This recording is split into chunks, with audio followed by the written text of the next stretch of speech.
حضرت فاطمہ الزہرا رضی اللہ تعالی عنہ کے گھر محبوب علیہ السلام تشریف لے گئے۔ محبوب علیہ السلام تشریف لے گئے تو دیکھا کہ حضرت فاطمہ الزہرا رضی اللہ تعالی عنہ روٹیاں پکا رہی تھیں۔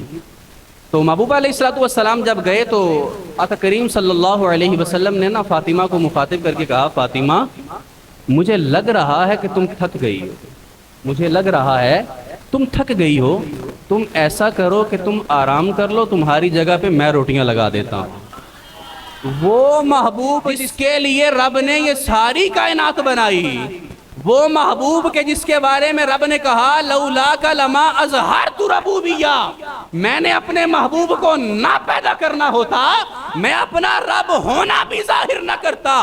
وہ محبوب اپنی بیٹی سے محبت کرتے ہوئے کہہ رہے ہیں، فاطمہ میرا خیال ہے کہ تم تھک گئی ہو، تم آرام کر لو، تمہاری جگہ پہ روٹیاں آج میں پکا دیتا ہوں۔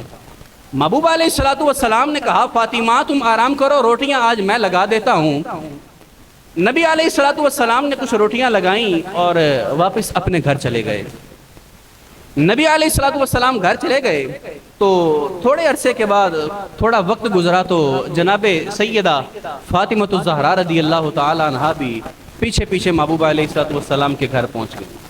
محبوب علیہ السلام نے حیران ہو کے پوچھا، بھی فاطمہ ابھی تو مل کے آیا ہوں تیرے سے، میں ابھی تیرے گھر پہ تھا، روٹیاں لگا کے آیا ہوں، ابھی تیرے گھر سے آیا ہوں، تو فوراً پیچھے ہی آ گئی، مسئلہ کیا؟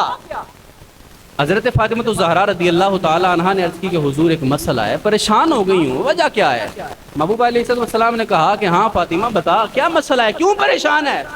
حضرت سیدہ فاطمہ الزہرا رضی اللہ تعالی عنہا نے عرض کی کہ حضور میں نے روٹیاں لگائیں، پک گئیں، تیار ہو گئیں، آپ نے روٹیاں لگائیں پکی نہیں، ابھی تک کچی ہیں، پک نہیں رہی، مسئلہ کیا ہے؟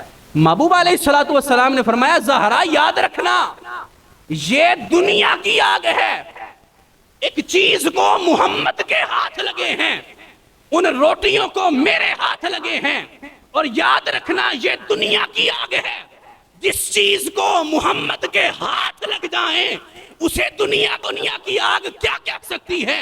یہاں اگر دوزخ کی آگ بھی آ جائے جسے محمد کے ہاتھ لگے ہوں یہ اسے نہیں جلا سکتی، چیز کو میرے ہاتھ لگ جائیں اسے آگ کچھ نہیں کہہ سکتی، یہ تو پھر دنیا کی آگ ہے۔ میں کہتا ہوں دوزخ کی آگ بھی آ جائے، یہاں میرے جس چیز کو ہاتھ لگ جائیں اسے دوزخ کی آگ بھی کچھ نہیں کہہ سکتی۔